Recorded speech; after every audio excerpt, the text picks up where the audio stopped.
એનું સરનામું મળે ને એ તમને બધાને ખબર છે, તલગાજડા. ત્રીજી જણસ કઈ? ઈ જણસ એટલે સત્યના છોડ પર કરુણાનું ફૂલ લાગે અને જે ફળ ઉગે એ પ્રેમ. એ ત્રીજી જણસ. એની ખેતી જ્યાં થાય છે 90 ફૂટ અને 3 ઇંચની જમીન, એટલે તલગાજડાના સાવિત્રી વટની જગ્યા. તો હવે તલગાજડાના સાવિત્રી વટની 9.5 ફૂટ બાય 9.5 ફૂટની જમીન પરથી પ્રેમની વૈશ્વિક ખેતી કરતા ખેડૂતને પ્રાર્થના કે આશીર્વાદ પાઠવે.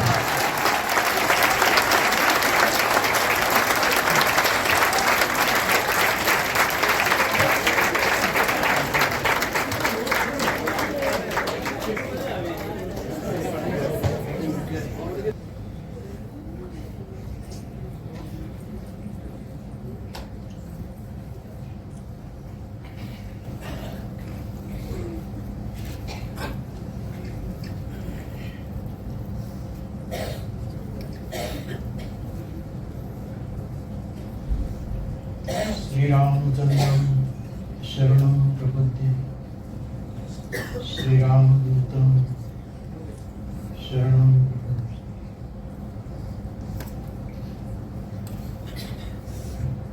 खेडूत उवाच.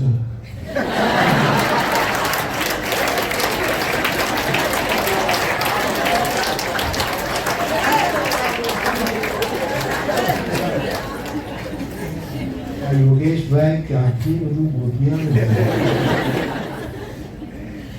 આગળ જતો હતો, મને ખબર પડી ગઈ હતી. શિક્ષકોએ ને હેતુ કથનની કેવી એથી મને ખ્યાલ આવ્યો કે આ ફરતું ફરતું બળદગાડું તલગાજડા આવ્યા. કારણ કે એકવાર પીપાવાવની કથા હતી રાજુલા પાસે. હું જ્યારે કથા કહેતો હતો ત્યારે એક ખેડૂતે સારો પ્રશ્ન કર્યો કે બાપુ તમે આમ વાતો જ કર્યા કરશો કે ક્યારેક ખેતી પણ કરશો? અને ત્યારે મેં બુદ્ધની વાત કરી કે બુદ્ધે પણ એમ કહ્યું છે કે હું પણ ખેતી કરું છું. અને ત્યારે મેં પણ એમ કહ્યું કે હું પણ ખેડૂત છું, ખેતી કરું છું, પણ મારા બળદ જુદા છે, એનો ચારો જુદો છે, મારા બીજ જુદા છે, મારી જમીન જુદી છે, એની સિંચાઈ જુદા પ્રકારની છે, એને મળતો સૂર્યનો તાપ કંઈક જુદા જ પ્રકારનો છે, અને એની વાડ પણ જુદા પ્રકારની. એનો આખો પ્રસંગ મારે કહેવો નથી, પરંતુ યોગેશભાઈ સાહેબ આપણે ખેડૂત બનીએ તો કેટલી મોટી વાત. મારા તુલસીની એક ચોપાઈ છે, કૃષિ નિરાવગી ચતુર કિસાન. વર્ષા ઋતુનું વર્ણન કરીએ અને પછી શરદ ઋતુનું વર્ણન, આ બે ઋતુનું વર્ણન રામજી લક્ષ્મણની સામે સીતાના વિયોગમાં પ્રવર્ષણ પર્વત પર ચાતુર્માસ કરતી વખતે એમણે બે ઋતુનું વર્ણન કર્યું. જેમાં એ કહે છે કે લક્ષ્મણ જો કૃષિ નિરાવગી ચતુર કિસાન. તું જો લક્ષ્મણ, સમજદાર ખેડૂત આજે ખેતી કરી છે એને કેવી રીતે સાફ રાખે, નિંદણ કરી. પછી બીજા અડધી પંક્તિમાં કહે છે કે જીમી મદ મોહ કરહી. જ્ઞાની પુરુષ જેમ મદ મોહને જુદા કરી નાખે, ઈર્ષા નિંદાને જેમ બિલક કરી દે, એવી રીતે આ ખેડૂતો એની અંદર જે કચરો પડે છે ને ભગવાન કરે યોગેશભાઈ કથિત એવો હું ખેડૂત બની શકું.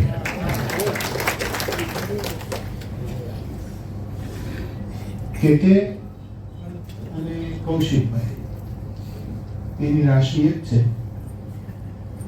એ બે ધર્મ મિત્ર છે. મારા માટે કૌશિકભાઈ કલ્યાણ મિત્ર. આ બુદ્ધનો શબ્દ છે. બુદ્ધ બધાને કલ્યાણ મિત્ર કહેતા હતા. અમારા સુભાષભાઈ પણ, ભાવનગર સુભાષ ભટ્ટ, એ પણ નજીકની વ્યક્તિઓને કલ્યાણ મિત્ર કહે છે. કૌશિકભાઈ મારા માટે કલ્યાણ મિત્ર છે. એવા કલ્યાણ મિત્રનો આ એક સાત્વિક પ્રસંગ છે. ત્યારે એમાં હાજર રહેવાનું મને બહુ જ ગમે. અને હું મારી પ્રસન્નતા માં વૃદ્ધિ કરવા માટે આવ્યો છું આ કાર્યક્રમ. આદરણીય બેન,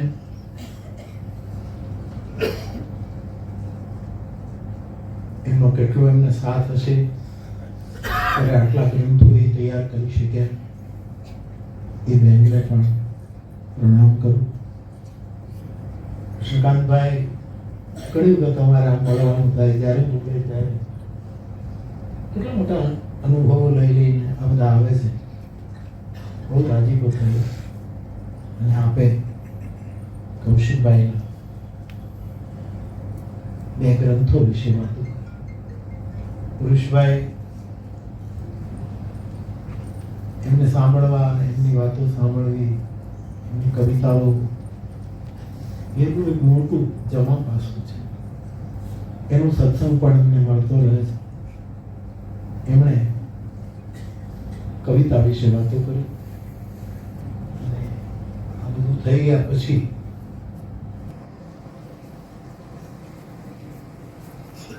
કહેતો હતો કે ત્રણ ચાર ગ્રંથો કર્યા, જાતક કથા ત્રણ ગ્રંથો કર્યા. અને એમાંથી બે ચાર કથાઓ તો મારા શ્રોતાઓને ખબર છે. મેં મારી કથામાં વણી લીધી છે. બહુ મોટું કામ કર્યું. તો આ મંચને બહુ દિલથી આવકારું છું. અને આપ સૌ આટલા ભાવક શ્રોતાગણ, આપ સૌને મારો પ્રણામ. ગામડામાં રહેલા હશે એટલે બધાને ખબર છે કે દૂધણી ગાય એનો જે ખેડૂત હોય, માલિક હોય,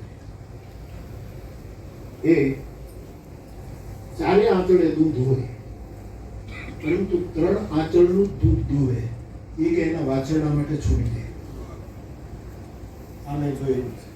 અમારા ઘરે ગાય હતી. મારી માં સાવિત્રીમાં એ ગાય દૂધતા ત્યારે 1 આંચળનું દૂધ એના વાછરડા માટે સ્વતંત્ર આપવામાં. એમાં દૂધે 3 જ આપે. મને એમ લાગે છે કે આ 4 પુસ્તક આપવાના હતા.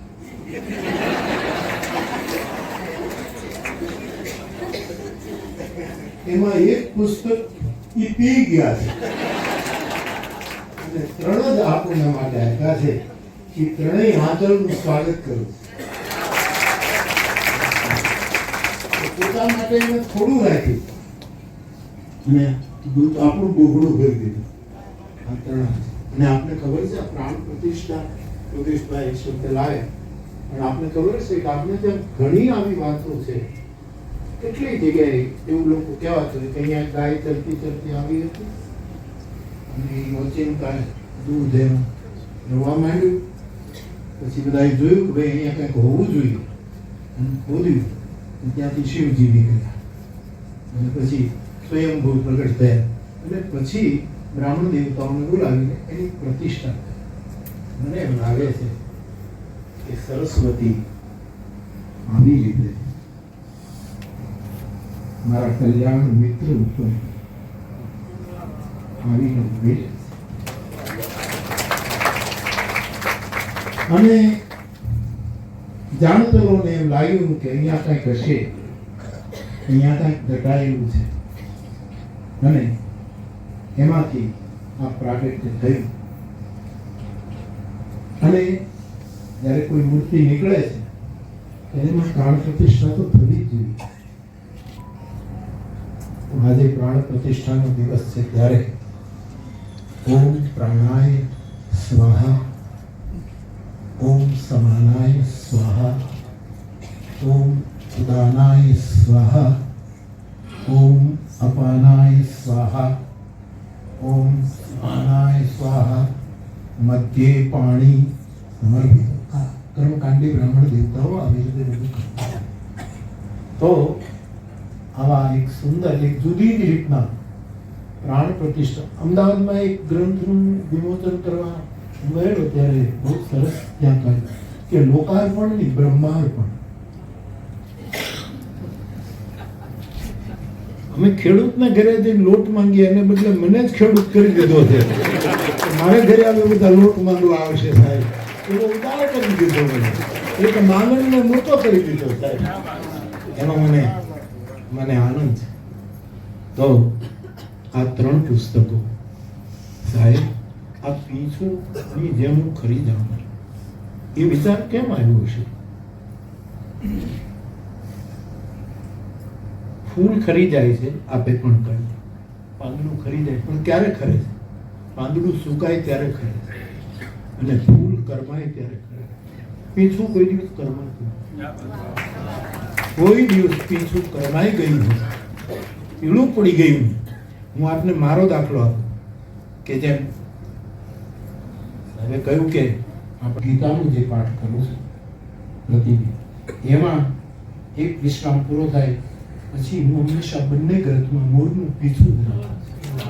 અને સાહેબ મોરનું પીછું આપણે કદાચ આશ્ચર્ય લાગશે પણ 40 વર્ષથી એ પીછાઓ મારી તમે હકીકતમાં નથી. મોરનો અર્થ થાય છે મારું. એ મારા પણ આપણને કરવાના નથી.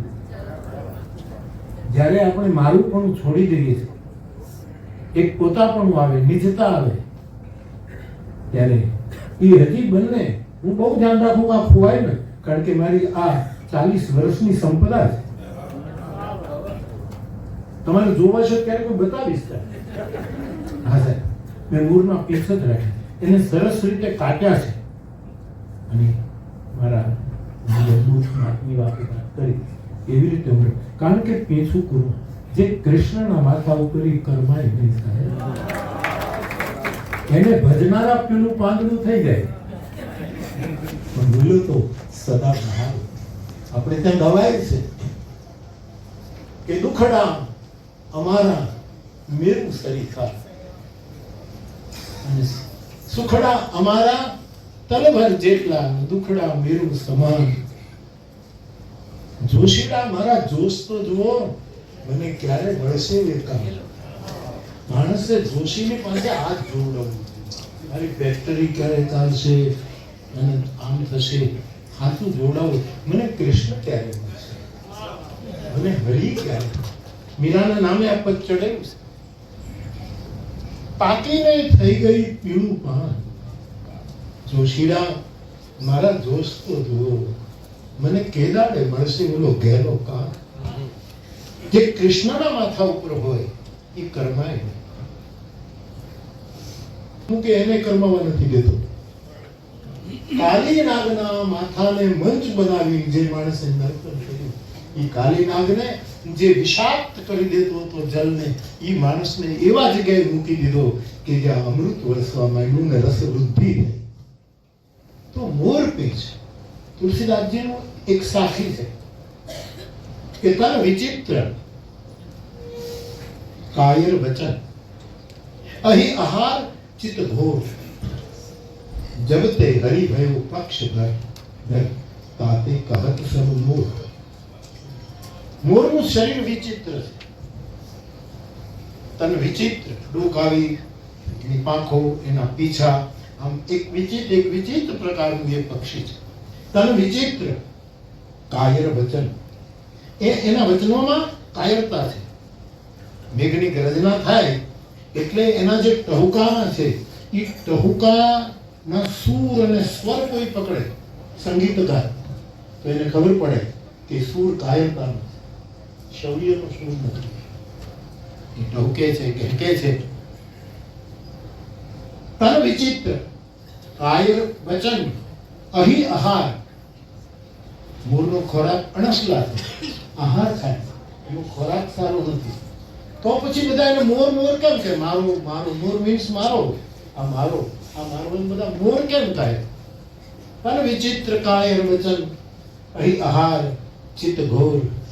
જબ તે હરિ ભયો પક્ષધર. ત્યારે પરમાત્માએ એને કહ્યું કે તું મારું પીછું છે, તાતે કહત સબ મોર. ત્યારે આખી દુનિયાને મોર મોર મોર મોર થાય. તો આ પીછું ખરી ગયું. શું કામ? ફૂલ કર્માય પાંદડું પીળું થાય, એની એ નિયતિ છે. અને એ કર્માય પછી કોઈ બહુ ધ્યાન નથી દેતું, વાળી નાખે છે, કચરા પેટીમાં નાખી દે, ફૂલને પછી નાખી દે. મોરપીસ ખર્યા પછી કોઈ ક્યાંય નાખી નથી દેતું. મોરપીસ સાધુની પાસે લઈ જાય તો ભગવાનના મંદિરમાં એક સાધન, એક સામગ્રી. એટલા માટે મને બહુ સરસ લાગ્યું કે આ પીછું ખર્યું. અને એમાં જ્યારે મોરના પીછની વાત આવે એટલે પીછું કરવાતું નથી, આ થતું નથી. એટલા માટે આ પીછું ખર્યું એવો વિચાર કૌશિકભાઈને એવો હોય. પર્યાવરણની એમને વાત કરી. મારો તો એમની સાથેનો પંજાબમાં હતા એના પહેલાં તે બહુ જ એક આત્મીય સંબંધ રહ્યો. એટલે એમણે પોતાનું, જેમ કૃષ્ણકાંતભાઈ કહેતા હતા ને કે આપણું અંદરનું જે પર્યાવરણ છે, આપણું અંદરની, આવું લખ્યું ત્યારે એને પોતાને પણ મને એમ લાગે છે કે પોતાના અંદરના પર્યાવરણનો બોધ થતો ગયો. અને પછી એ બધું એનું જે દર્શન આંતર અને બાહ્ય બંને દર્શન, જેમ પેલા જૈન સાધુ પેલા બધા ધરતીકંપમાં બહાર દોડી ગયા અને પેલા એ અંદર આસન જમાવ્યું, એ પણ એક મોટું પ્રમાણ આપણને આમાંથી મળે છે. દીકરી માટે એમના લોકો પુરુષાર્થમાં આવતા હતા, હું વાંચતો હતો. અને એમનું પહેલું એડિશન બહાર પડી પછી આટલું બધું લોકપ્રિય એ ગ્રંથ થયો. એનો એક સાધુ તરીકે આનંદ કર્યો. કવિતાની વાત એમણે બહુ સરસ સ્વીકાર કર્યો કે ભાઈ આમાં કંઈ છંદ ને મીટર ને એવું બધું તમે જોતા નહીં. પણ એ આપણે જો બધું જોવા જઈએ ને તો એનો સ્વાદ નહીં લઈ શકીએ. ઠાકુર રામકૃષ્ણ પરમહંસ શિષ્યોની સાથે એક આંબાવાડીમાં ગયા અને એના શિષ્યો આમ આખી આંબાવાડીમાં અને કેટલા જાતના આંબાઓના વૃક્ષો હતા. તેના શિષ્યો ગયા અને 1 કલાક પછી આવ્યા. એટલે ઠાકુરે પૂછ્યું કે શું કરવું, કે આમાં કઈ કિસ્મના કયા આંબા છે, ક્યારે કેવા ફળ આપે છે, કઈ મોસમમાં કેરીઓ આવે છે. આનો 1 કલાકમાં અમે આખો ઇતિહાસ લઈ લીધો છે કે આ કેસર છે, ને હાફૂસ છે, ને પાયરી છે, આ જમાદાર છે, ને આ લંગડો છે, ને આ કેસરીઓ છે. ઠાકુરે હસતા તો એટલું જ થયું કે તમે એનો હિસાબ કરતા મેં કેરી ખાઈ લીધી છે. આજે રસ પી લીધો હોય, જેને સ્વાદ લઈ લીધો હોય, તો કવિતાને મીટરની ચિંતા નહીં કરવાની. કૌશિકભાઈને કવિનું લેબલ ક્યાં જોઈએ છે, પણ એના શબ્દોનું લેવલ જોજો કે લેવલ એમ ક્યાં કવિ. મને વ્યાસપીઠ ઉપર કવિતા મોકલે, ગમે તેનો મોજ આવે ત્યારે કથામાં કવિ, અને હું એનું પાઠ કરતો હું. આપની કવિતા વ્યાસપીઠ પાઠ કરે. બંધારણ ને છંદ ને પ્રબંધ ને કોણ ચિંતા કરે છે? અને આ તો કરત અભ્યાસ છે. ધીરે ધીરે ધીરે ધીરે આપની પાસેથી અમે ઘણું મેળવી શકીશું. અને આ પુનરુક્તિ હશે કદાચ. ઘણી વખત બોલ્યું કે આ કવિતા મારી દૃષ્ટિએ, ઘણી વખત જેમ ગદ્ય પદ્યની વાત કરી, ઘણા માણસનું ગદ્ય પણ પદ્ય જેવું હોય છે. એ માણસ પ્રવચન કરતો હોય પણ લાગે કે પ્રવચન નથી, કાવ્ય પાઠ થઈ ગયો. અને એમાં એક નામ મારે આપવું હોય તો ઓશોનું આપીશું કે એનું એ વાતો કરે તો આપણને એવું લાગે જાણે કાવ્ય પાઠ થઈ રહ્યો છે. તો કવિતાની વાત જ્યારે આવે ત્યારે મેં ઘણી વખત કહ્યું છે, દોહરાવું છું, પણ અમુક વસ્તુ પુનરુક્તિ કરીએ તો દોષ નથી, બાકી પુનરુક્તિ દોષ ગણાય એવું જાણું છું. આપ સૌની સાથે બેસી એટલું શીખ્યું હતું પુનરુક્તિને દોષ ગણાય. પણ અમુક પુનરુક્તિ સારી, આપણને સારા અનુભવ થયા એની યાત્રામાં તો આપણે એની પુનરુક્તિ કર્યા જ કરીએ કે બહુ આનંદ આવ્યો તો આમ થયું. પણ ઘણી વખત પુનરુક્તિ વારંવાર કરવામાં મુશ્કેલી પણ પડે. હું રમૂજમાં ઘણી વખત કહું કે એક માણસ સત્યનારાયણની કથામાં પ્રસાદ લેવા ગયો તો પ્રસાદ બહુ સારો હતો એટલે એને જમણો હાથ આમ આપ્યો, પ્રસાદ આપ્યો એટલે એને બીજી વખત લેવાની ઈચ્છા થઈ એટલે જમણા હાથમાં પ્રસાદ આવ્યો એને પાછળ લઈ લીધો અને ડાબો હાથ આવ્યો. પણ બન્યું એવું કે આગળ પ્રસાદ ખલાસ થઈ ગયો હતો અને પાછળ એક કૂતરું ઊભું વિખાઈ ગયું. પુનરુક્તિના દોષો ઘણા પણ એટલા માટે પુનરુક્તિ કરું છું સાહેબ કે મારી દૃષ્ટિએ, કારણ કે હું એક મહાન કાવ્યનો ઉપાસક છું અને એ પરમ કાવ્યનું નામ છે રામચરિત માનસ. તુલસીની કવિતા માટે નિરાલા પ્રેમચંદ પોતાના લેખોમાં પણ લખે અને નિરાલા તો ખાસ કહે, જેના માટે અમે એક કથા કરી નિરાલા માટે, એને અંજલિ આપવાની. એ તો એમ કહે કે જગતની કવિતાઓની કોઈ શિરોમણી કવિતા હોય તો એ તુલસીનું રામચરિત માનસ. હરિવંશરાય બચ્ચન પણ આનાથી દૂર રહી શક્યા નથી. તો હું એક મહાકાવ્યનો ઉપાસક, જે ખાલી મહાકાવ્ય જ નથી રહેતું પણ મહામંત્ર બની જાય. હા, એટલા માટે મને કવિતાનો બહુ આનંદ આવે. કવિતા સાંભળવી, કવિતા માણવી, આ બધાને હું સાંભળતો વાંચતો, ખાસ કરીને હું આમ બધું બહુ ન વાંચ્યું પણ કોઈ એક કવિતા ઉપર પોતાનો મત જાહેર કર્યો તો હું વાંચી લઉં કે આ કવિતાને, આ દેવીને એ કયા એંગલથી પૂજે છે. કવિતા તો દેવી છે અને ગુજરાતી કવિતા તો આપણા ગુજરાતીઓ માટે કુળદેવી હોવી જોઈએ. ગુજરાતીઓ આપણી કોણ? હવે અમારા પરંપરા પ્રમાણે અમારી કુળદેવી તો રૂકમિણી છે, કારણ કે અમે કૃષ્ણ ઉપાસક છીએ. અમારું ગોત્ર અચ્યુત છે. બધું કૃષ્ણનું અમને લાગુ પડે. પણ એક ગુજરાતી તરીકે ગુજરાતી ભાષાના ગૌરવ અને જુનાગઢને ગિરનારને યાદ કર્યો. હમણાં ગિરનારનું આખું ગીત એ મને મોકલેલું અને મેં એનો પાઠ પણ કર્યો. અને એ ગિરનારમાં ગિરી તળેટીને કુંડ દામોદર ત્યાં મહેતાજી નાવા જાય. એ નરસિંહમાં જુનાગઢનું આ ગિરનાર અને આપણી ભાષાનો આદ્ય કવિ નરસિંહ મહેતા. તો કવિતાની વાત અને એ ગિરનાર જે બહુ સરસ ગાયું પિયુષભાઈ, સારું. તો એ પણ જુનાગઢ તો ગજબ. જુનાગઢ યોગેશભાઈ બહુ સરસ કહ્યું. નરકોમ બાપા મને ગણતરી કરીને કહેતા કે બાપુ હિમાલયને કેટલા વર્ષ થયા, ગિરનારને કેટલા વર્ષ. ગિરનાર આજ પણ એમને મળી ખંડું. હું સાહેબ નાનો હતો ત્યારે ગિરનાર જતો, ભણવા ગયો શાહપુરમાં શિક્ષકની ટ્રેનિંગ લેવા માટે. બૌદ્ધિક કોલેજમાં મને એડમિશન આપ્યું, બહુ હોશ લઈને ગયેલો અને એમની કોલેજમાં ભણીએ કંઈક સારું થાય તો છોકરાનું હરકી રીતે પાલન થાય. જુનાગઢ ગમે આ કોલેજ જુનાગઢમાં છે એવા ભાવથી હું ગયો સાહેબ. અને એ વખતના જે પ્રિન્સિપાલ હતા એમને મારા સર્ટિફિકેટ ને બધું આપ્યું, એણે બધું વાંચ્યું. 2-3 વખત મારી સામે જોયું પછી કહ્યું તમે જઈ શકો, તમે જઈ શકો છો. એ જવાબ મને 2 જગ્યાએથી મળ્યો. એક આકાશવાણી રાજકોટ, હું સ્વર પરીક્ષા આપવા ગયો અને એને છે મને કહ્યું કે તમે બીજું આપણે સમજી લો. એક આ બાઉદીન કોલેજ વાળા કીધું કે તમે પણ એ સારું થયું કે એને મને એડમિશન ના આપ્યું. મારે જુનાગઢમાં ભણવું હતું, કારણ કે ત્યાં ગિરનાર છે. નાપાસ થાવ તોય વાંધો નથી, પણ ગિરનારીના દર્શન થાય. તો કવિતા જે છે પછી તો બૌદ્ધિક કોલેજ ના એક રિંગનું ઉદ્ઘાટન કરવા મને બોલાવ્યો. આ પણ હકીકત. એના જે પ્રિન્સિપાલે મને ના પાડેલી વયોવૃદ્ધિ મને મળ્યા કે બાપુ માફ કરજો. હું તો વિનોદ કરું, હું એને લાયક જ નહોતો કોલેજ માટે.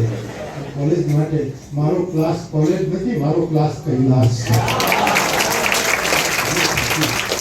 મને એડમિશન આપ્યું, સારું થયું. નહીંતર હું કંઈક ત્યાં બહુ ખબર નથી. તો ગિરનારની સાથેનો મારો નાતો. હું શાહપુર ભણતો હતો ત્યારે અમારા ગૃહપતિને કહીને નીકળી જતો. બીજે દિવસે પાછું રવિવાર રાતે ગિરનાર ની જે કવિતા આપણે લખીને જે ગવાય, એટલે હું પુનરુક્તિ એ કરવા દઉં કે કવિતા માટે મારું મનમાં આવું છે કે નદી ઉપર વહે એ સરિતા અને આકાશમાં ઉદય में અસ્તના દોરડા ઉપરે નટબની રોજ રોયા ભાગતી ભાગતી પડી જતી પણ રાત નવ સૂર્યને હાથ આવે. આ કર્મવાદી બધા કર્મ કરતા રહે એ અને ઊંઘ કે ભગત બાપુ દુલાભાઈ કાક કહે કે આ સૂર્ય આભના થાંભલા રોજ ઊભા રહે અને વાયુનો વિંગનો રોજ હાલે. ઉદય में અસ્તના દોરડા ઉપરે નટબની રોજ રવિરાજ મહાલે. ભાગતી ભાગતી પડી જતી રાત નવ સૂર્યને હાથ આવે. કર્મવાદી બધા કર્મ કરતા રહે એ તો ધરતી પર રહે સરિતા અને આકાશના ઉગે નાથને એ સવિતા. પણ સરિતા અને સવિતા વચ્ચેનો કોઈ સેતુ હોય તો આપણી ભાષાની કવિતા. કવિતા પણ તુલસીદાસજી કહે મારી કવિતા સરિતા છે. હું તુલસી કહે આ સરિતા પૃથ્વી પર રહે. અને તુલસીની કવિતા તો સૂર્યવંશીની કવિતા. તુલસીના રામ સૂર્યવંશી છે એટલે સૂર્ય અને સરિતા વચ્ચેનો આખો સંબંધ કવિતા સ્થાપિત કરી આપે છે. એવા કોઈ પણ કવિ, કૌશિકભાઈનું તો કવિ થવું જ નથી, પણ તુલસીદાસજી કહેતા હતા મારે કવિ નથી થઈ ગયા. આશા રાખી તુલસી કહ્યું છે.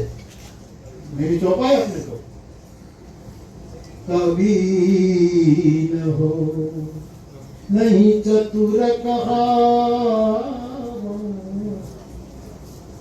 તુલસીદાસજી ને એવી બીક હશે કે કવિ થઈ પછી તરત ચતુર થઈ જઈએ તો તુલસીને ચતુર નહોતું થયું, સમજદાર થવું.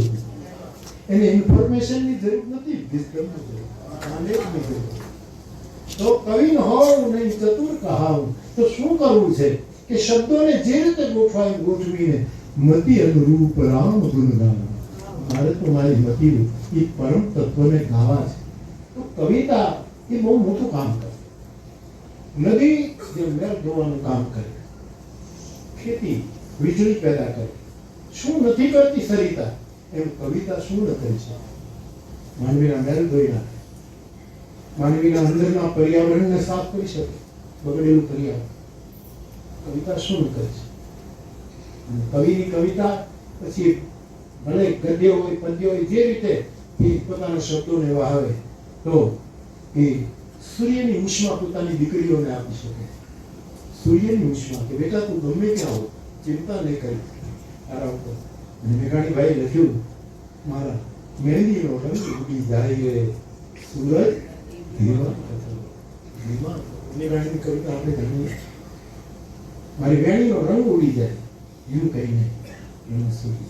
તો કૌશિકભાઈ પાસેથી આવી કવિતાનો એક ગ્રંથ મળે છે, પર્યાવરણ વિશેનું મળે છે.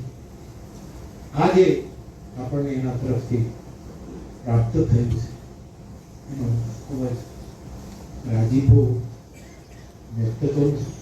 હું એનું દર્શન કરીને હું મારી રીતે અભ્યાસ કરીશ. કેવી મોટી વાતો બે લીટી કરી શકીએ.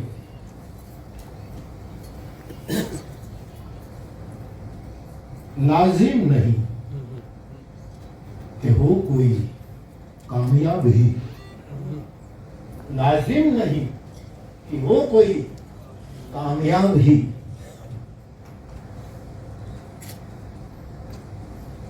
जीना सीख लीजिए नाकामियों के साथ. जीना જીતવું જ સફળ જ થવું એ બહુ દીક્ષિત ધનકોરીનો છે એની કવિતા છે. या तो कबूल कर मुझे मेरी कमजोरियों के साथ. વિભીષણ કહે છે મહારાજ મને મારી કમજોરીઓ સાથે સ્વીકાર કરો. નિશિચર વંશ જન્મ સુરતા હતા. હું રાક્ષસ વંશનો માણસ છું અને રાવણનો ભાઈ છું. જે રાવણે તમારા પત્નીનું અપહરણ કર્યું અને જેમ ઘોડને અંધારા ઉપર પ્રેમ હોય એમ મને પાપ ઉપર પ્રેમ. એવો માણસ તમારી પાસે આવ્યો છે. માટે या तो कबूल कर मेरी कमजोरियों के साथ या छोड़ दे मुझे तन्हाइयों के साथ. તો બે લીટી કવિતાની કેટલો મોટો મેસેજ આપે. એવી કવિતાનું પુસ્તક, દીકરી માટેનું પુસ્તક અને પર્યાવરણ માટેનું આ ત્રણ આચરણ આપણને આપ્યા છે. અને આંચળનું દૂધ વાછરડું મોઢામાં લઈ વાછરડામાં પીઢાતું અને વાચક છે એ વાછરડું છે. એના મેઢામાં દૂધ હોય એ જ બરાબર દૂધને પૂરેપૂર લે. આવું આ ત્રણ આંચળના આપણે વાછરડા દૂધ પીએ. એ દૂધથી આપણી કોઈ બાળક માતાનું દૂધ પીવે છે જ્યારે આમ આમ ક્યારેય મોટું થઈ જાય છે, ક્યારે વજન વધે છે, મીટરમાં મપાતું નથી સાહેબ. એ ખાલી દૂધ. એમ જ્યારે આવા ગ્રંથો, આવા પુસ્તકો આપણને જુદી જુદી રીતે મળે ત્યારે એનું દૂધપાન કરીએ. પણ મેં કીધું એના માટે વત્સ થવું પડશે. વત્સ થવું પડશે. અને વત્સ ત્યારે થાય કે કોઈ સરસ્વતીનું વાત્સલ્ય આપણને પ્રાપ્ત થાય. સરસ્વતી જ્યારે આપણા ઉપર વાલ કરે ત્યારે આ વત્સ પણ આપણને તો આ ગ્રંથો આપણા ઘરમાં આ રીતે બિરાજે એવું હું ઈચ્છું. આમાંથી ઘણું હું તો હવે જોઈશ, બધું સારી રીતે જોઈશ જ. અને હું કંઈ સૂચન નહીં, આપણો કંઈ કવિતામાં અધિકાર નથી સૂચન કરવાનો. તો ઉર્વિશભાઈ કે નીતિનભાઈ કે બધા કરી શકે જે આના મરમીઓ. મારું તો આપણું તો બધું જ નહીં, આમાં શું કર્યું. પણ આપ લખતા રહેજો. અને જે આંચળ તમે પી ગયા છો, મને પી ગયા, પણ તમે એટલું જ પીજો કે તમારી આ હાથમાંથી થોડું દૂધ નીચે પડે એટલે આપણે પ્રાપ્ત થઈ જાય. આપણે ત્યાં મહત્વ વસ્તુનું જૂઠણ બહુ મહત્વનું ગણાય. ઠાકોરજીનું જૂઠણ પ્રસાદ થઈ જાય. જૂઠણનો બહુ આપણે સાહિત્યમાં તો એમ કહેવાય, અધ્યાત્મ સાહિત્ય, કે આ જગતમાં જેટલા માણસો બોલે છે વ્યાસનું જૂઠું જ બોલે છે. વ્યાસનું એટલું જ બોલે છે. એટલે અમે અપેક્ષા રાખીએ છીએ કે તમારા લલાટે લખવાના લેખ લખ્યા છે અને તમને હંમેશા લખવો જ થાય, લખવો ક્યારેય નથી. આ દાંતનું ક્યાંથી શરૂ કર્યું? વાત કરી, પછી હમણાંની વાત કરી. આ દંતકથા હાલે છે કેટલા વખત? મને દાંત દુખતા હતા ને તમારે વિનુભાઈ પારે એમ કે બાપુને દાંત દુખે છે. અને પછી ડોક્ટરોને લાગણી હોય એટલે બધા સામેથી કહે બાપુ તમારે દાંત જોઈ નહીં. એટલે વિનુભાઈ લશ્કરી એમ કહે બાપુના 32 દાંત ઉપર 32 ડેન્ટિસ્ટ બેઠા છે. બધા એની ઈચ્છે છે કે આ દાંત નહીં. સુરેશ દાદા એમ કે બાપુ દંત કથા નથી, સંત કથા છે. આ બધાની સાથે બેસવું એ મારી દ્રષ્ટિએ સત્સંગ છે. હું બહુ ગંભીરતાથી કહું. મેં અસ્મિતા પર્વમાં પણ કેટલી વખત કર્યું કે હું બધાને સાંભળું છું. એ જેમ રામાયણનો મને સત્સંગ છે, કબીરનો સત્સંગ, મીરાનો સત્સંગ, નાનકનો સત્સંગ, એવો જ મારો આ સાહિત્યનો કાળો નહીં કેળવીએ આપણો ઘડી બે ઘડીનો આ સંગ છે. આ 1.5 કલાકનો સંગ મારા માટે સત્સંગ છે. અને બસ વિશેષ નહીં કહેતા વાછરડા થઈ તો આ સરસ્વતી આપણને ચાટશે, આપણને એકદમ સ્વચ્છ કરશે. એવા 3 પુસ્તકો આજે આપણા હાથમાં છે. એની ખૂબ જ બાકી નહીં કરે આમ કવિઓની વાત સમજી બહુ જાઉં. હું એક સારો શ્રોતા છું એટલું તો તમારે સમજવું જ પડશે, એટલું સ્વીકારવું જ પડશે. ન સ્વીકારો તો તમે ખોટો ધંધો કર્યો. વક્તા તો છોડો યાર, બોલ્યા તો કરીએ છીએ. હવે જ્યારે મારે લલાટે લખ્યું છે એ બધું, પણ હું સાંભળું બહુ સરસ. જેની જેની વાતો હું સાંભળતો અને પછી મને ખબર પણ પડી જાય કે આમાં ક્યાં મર્મ છે અથવા તો આમાં ક્યાં કર્યું છે. એ બધું એટલા માટે હું બહુ માણી શકું. આ બધાને બહુ સરસ રીતે સાંભળવું, વાંચવું, એને માણી શકું. અને પછી એમાં ક્યાં નબળી કડી છે એનો મને ખબર પડી જાય કે અહીંયા પેલું છે. એટલે કે એનું મીટર ન હોય બરાબર કે એ રીતે આપણા વડીલો નક્કી કરે, પણ આમાં મીટરની ચિંતા ન કરાય. આમાં એવું જોઈએ. આપણે ક્યાં કવિ સીધું કોઈ દાવો જ નથી કવિ થવાનો. આપણે ક્યાં પણ આપ લખતા રહે. કલમ 3 પ્રકારની હોય. એક ચલમ જેવી. તમે કલમ કોકની જુઓ તો ગિરનારી મેસો ચડી જાય. આદેશ એ ચલમ જેવી કરે. અને ઘણી કલમ મલમ જેવી હોય. આપણી રૂહ ઉતારી નાખે, આપણું મલમ પટ્ટી કરે, આપણું આરોગ્ય સુધારી દે. એવી મલમ જેવી હોય, ઘણી કલમ જેવી, અને ઘણી આહલેખ જગાવી દે. આપણને મૂકી શબ્દથી કેટલા ભેખ લઈ નીકળી ગયા. ખાલી શબ્દ એ કામ કર્યું, ખાલી કવિતા એ કામ કર્યું. એક જ શ્લોક વ્યાસજીએ પોતાના 4 શિષ્યોને આપીને કીધું કે 4 શિષ્યોને કે મુખ્યત્વે આ શ્લોક લઈને તમે વનમાં ફરો, મારો ખોવાયેલો દીકરો મને મળી જાય. સુખદેવ જન્મીને નીકળી ગયા. નાળને ખભા ઉપર રાખીને વ્યાસને જરૂર હતી કે મેં જે ગ્રંથો લખ્યા એને જગતની સામે કોણ પ્રસ્તુત કરશે, એને જોઈતું હતું. તો એ શિષ્યો 4 શ્લોક લઈને વનમાં કે આ શ્લોક સાંભળશે તો મારો સુખદેવ જે જતો રહ્યો છે એ જરૂર. અને બરહા પીડમ નટવર વપુ કરણયો કરણ તારો બિભ્રત વાસ અને કવિ સમજ વહી જયંતી તમારે એમ કહીને શ્લોકો ભૂલે છે. અને નિર્ગુણમાં જેની પરિપૂર્ણ નિષ્ઠા એવા સુખદેવને કાને પડે છે. અને પછી એને કહે છે કે આ કોના શ્લોકો છે, આના રચયિતા કોણ છે? અને સુખદેવ એ શ્લોક બોલનારની પાછળ વ્યાસ સુધી પહોંચી જાય છે. બની શકે કે આપણે પણ સારી કવિતાઓ, સારા લેખો, સારા પુસ્તકો વાંચીશું તો આપણે પણ એની પાછળ વ્યાસ સુધી પહોંચી શકાય. વ્યાસ એટલે વિશાળ દ્રષ્ટિ સુધી પહોંચી શકાય. આપણે સંકીર્ણ છીએ, આપણી આંખો ટૂંકી, આપણી વાણીમાં શબ્દો ટૂંકા. વ્યાસ એટલે નમોસ્તુતે વ્યાસ વિશાળ બુદ્ધે. આપણી વ્યાપકતા વધી જાય. તો આપણને આમ કોઈ અમારે સંગીતકાર શું થાય કે ભૂલ તો બધાની થાય. સારામાં સારા સંગીતકારો ગાતા હોય, આપણે એવું ગાઈ ન શકીએ, પણ આપણો જીવનો સ્વભાવ. પણ એમાં એ જરાક સૂર ચૂકે તો ખબર પડી જાય એ જીવનો સ્વભાવ છે. નહીતર આપણે એવું ન કરવું જોઈએ. પણ હવે બધું થોડું સુધારી જાય. એટલું તો આપણું જીવવા માટે તો બહુ કચરો જરૂરી છે. બધું કામ નથી. હાવ શુદ્ધ થઈ જાય.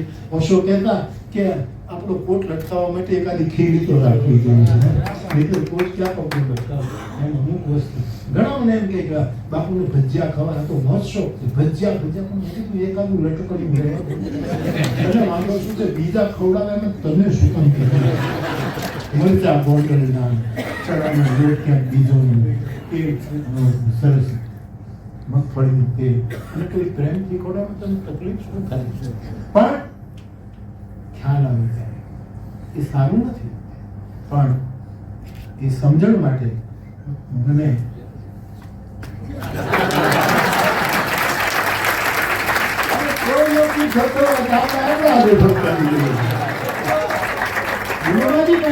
સંકીર્તન કરો, ખાલી દોષ જ મત ગાઓ.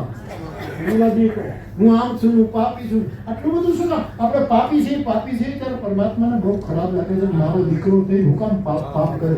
મારી પાસે હોય ને તો આનું પાપ 1 મિનિટમાં ખરાબ કરે.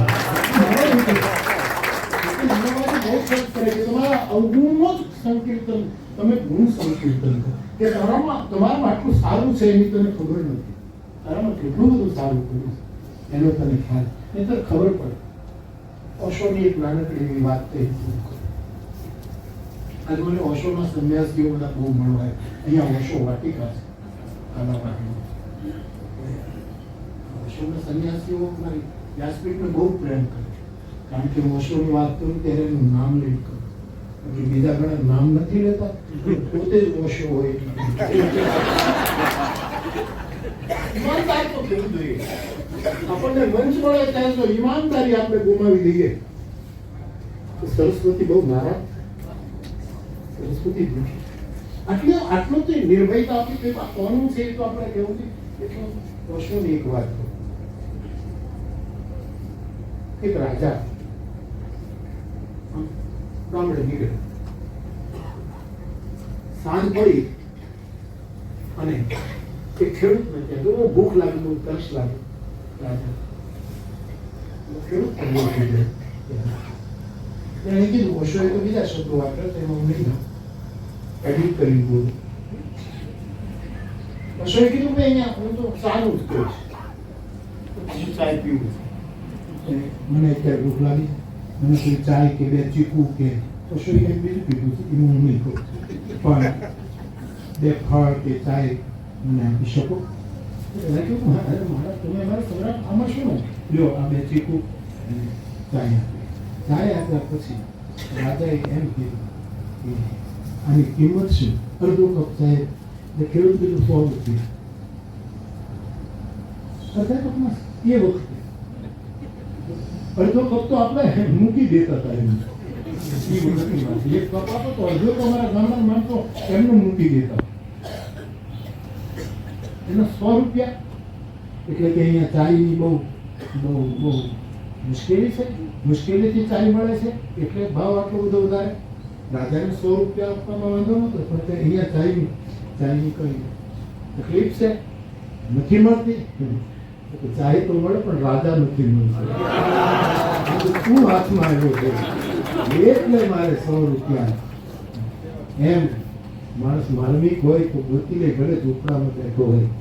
ચાયનો વાંધો નથી, મારે રાજાની તકલીફ ખૂબ પકડાય. એમ ત્યારે મને આના માટે શ્રવણ કરવું પડશે, આના માટે વાંચન કરવું પડશે. હા જરૂરી. લોકો વાંચતા જ નથી. અને કૌશિકભાઈની ચિંતા સાચી છે કે ભાઈ આપણે લખીએ છીએ પણ સારું થયું તો જો લોકો વાંચે, કારણ કે હું વાંચતો થયો એટલે મારા ફ્લાવર્સ વાંચે. વાંચવું જોઈએ. લખનારા તો લખે જ છે, પણ આપણે વાંચવડા થવું પડશે, આપણે વત્સ થવું પડશે. આવા પ્રસંગોએ આપણે હૃદયથી એને હકારીએ. અને આમ તો પ્રાણ પ્રતિષ્ઠા તો બ્રાહ્મણો કરે, સાધુ તો આરતી. સાધુ છે બ્રાહ્મણ કોણ? આમ તો બ્રાહ્મણ એટલે બ્રાહ્મણ નાગર શું યાર. મોરારી બાપુ, પ્રભુદાસ બાપુ, જીવન દાદા, રઘુરામ બાપા, નાનદાસ બાપુ, જીવનદાસ બાપુ. જીવનદાસ મહેતા, કોંજળીના નાગર. એની પર યોગેન્દ્રભાઈ મહેતા, યોગેન્દ્રભાઈ બધા કોંજળીના ઘરો છે હતા, હવે છે નહીં. એટલે મૂળ તો સાધુ બ્રાહ્મણ છે. એટલે પ્રાણ પ્રતિષ્ઠા તો બ્રાહ્મણો કરાવે, પણ હાથ તો અડાડી શકું, આરતી તો કરી શકું, ધૂપિયામાં ગુગળ તો નાખી શકું. એટલા માટે આવ્યો છું કૌશિકભાઈના. કૌશિક તો ગૌતક ગોત્ર છે. અહીંયા સેમિનાર એટલું મોટું એટલું વાત. કૌશિક તો વિશ્વામિત્રના નામથી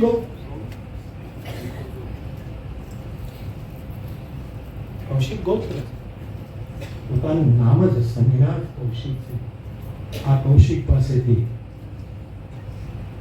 આપણને મંત્રો મળે, સૂત્રો મળે, આપણને કવિતાની નદીઓ મળે. વેદમાં વિશ્વામિત્રને નદીનો સંવાદ છે, જેને નદી સૂક્ત કહે. ઋગ્વેદ નદી સૂક્ત. એવા કૌશિકભાઈ પાસેથી આપણને આવું બધું મળતું. અને પ્રાણ પ્રતિષ્ઠા આ તો ઠીક છે. આપણે એમ કહીએ મારે શંકરને જળ ચડાવવું છે, તો આપણી પાસે જળ તો હોવું જોઈએ. અને પ્રાણ પ્રતિષ્ઠા તો આપણી પાસે પ્રાણ તત્વ તો હોવું જોઈએ. મારે શું થયું, મુંબઈમાં મોહન પટેલ શરીફ હતા, ત્યારે એણે મને કીધું કે બાપુ એક મારું ઉદ્ઘાટન કરાવવું છે, પણ આવું મને એના ઉપર ભરોસો છે. મારા સ્નેહી છે, રામાનંદ સાગરના દેવાય. મોહન પટેલ એટલે રામાનંદ સાગરના દેવાય. એને મને હું દક્ષિણમાંથી આવતો હતો, કંઈક મને એમ કે હું આવું છું, કઈ વાંધો નહીં, 3 વાગે આવું છું, 5 વાગે હાજરી આપી કરી દઉં છું. હું ગયો ત્યારે મને ખબર પડી સ્મશાનનું ઉદ્ઘાટન.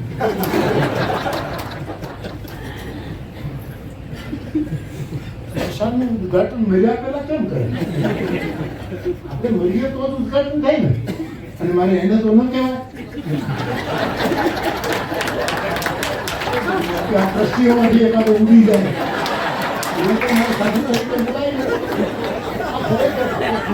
રમૂજ પણ લાગે, પણ હું ગંભીર થઈ ગયું કે મને સ્મશાનનું ઉદ્ઘાટન. આપણે બ્લડ બેંકનું ઉદ્ઘાટન કરવા જાવ તો તેનું બ્લડ આપું પછી જ ઉદ્ઘાટન. મારે હજી કેટલી કથા કરવાની છે. એના સીધું સ્મશાનનું ઉદ્ઘાટન મારે મેળ્યા વગર. મોહનભાઈ તમારે મને કહેવું હતું. મોહનભાઈ હસતા હસતા એમ કે તમારે મને પૂછવું કે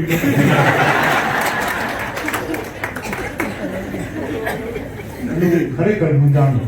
ઉદ્ઘાટન તો કરવું જ પડે. શ્રેષ્ઠીઓ આવ્યા પણ એમાંથી કોઈ જવા તૈયાર નહીં. બાવાને ચડાવી દેવો. પણ મનમાં હનુમાનજીને સ્મરે અતુલિત બલધામમ હેમ શૈલાવધિ ધનુર્વંત શાનમ જ્ઞાનનામ અગ્રગણ્ય સકલ ગુણ નિધાનમ વાનરાણામ દેશમ રઘુપતિ પ્રિય ભક્તમ પવન તનય સંકટા. તને જો એકલાને હાર્યા ગયો હોય તો આજ બાવાને બચાવજે. અને સાહેબ પારલાથી એક વૈષ્ણવ વણિકની ડોશીમાં ગુજરી ગઈ. હા, એ બધા વૈષ્ણવ માતાજીને નનામી બેસી ગયા. મેં કીધું ને ભાઈ આપો તું તો અમારા બાપ દુધાઈ, એને મને બચાવી. મારી અને પછી નડિયાની વાત કે એનો છોકરો મને કે મોરારી બાપુ તમે ક્યાંથી? મેં કીધું તમે બા માટે. મેં કીધું હું આ મોહન માટે.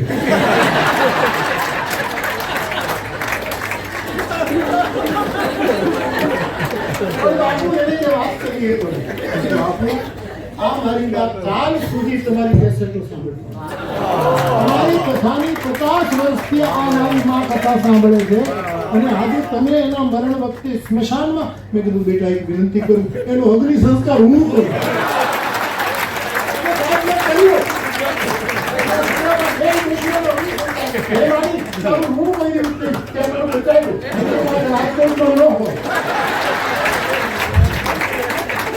આપની શું ક્યારનું ખરી કર્યું હોય.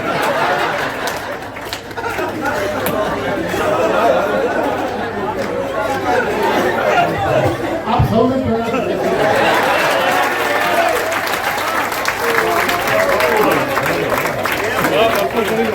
નીચે 3 પુસ્તકો ઉપલબ્ધ છે. નવસર્જન પબ્લિકેશન અને કે બુક્સ દ્વારા પ્રકાશિત.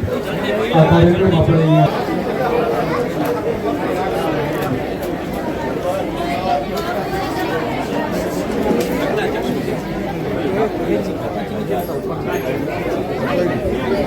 કોઈ વાત નહીં જાય કોશિશ કરવાની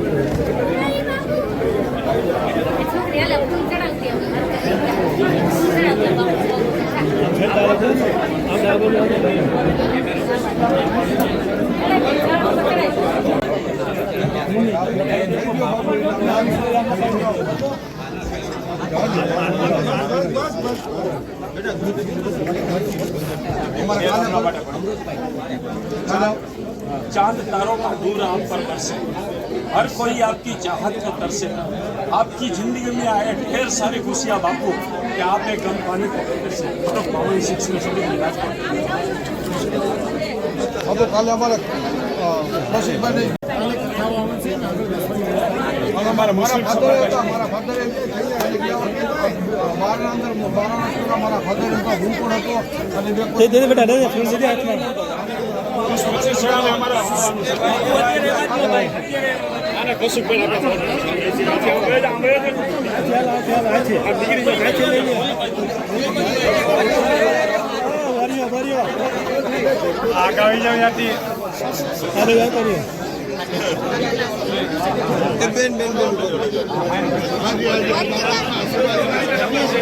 बोल पेन है बेटा बोल पेन है तो भाई क्या बेटा ग्रीन पेन नीली पेन भाई તમે યાર ક્યાં વચ્ચે આવો છો અમે આયા છીએ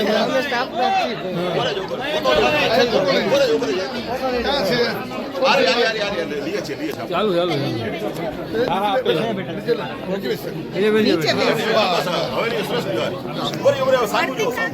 આવી ગઈ બેન છે દૂર બેટા બસ ચિઠ્ઠી છે તમારી ચિઠ્ઠી છે આ ભાઈને આપી દો એક મિનિટ ભાઈ બેજો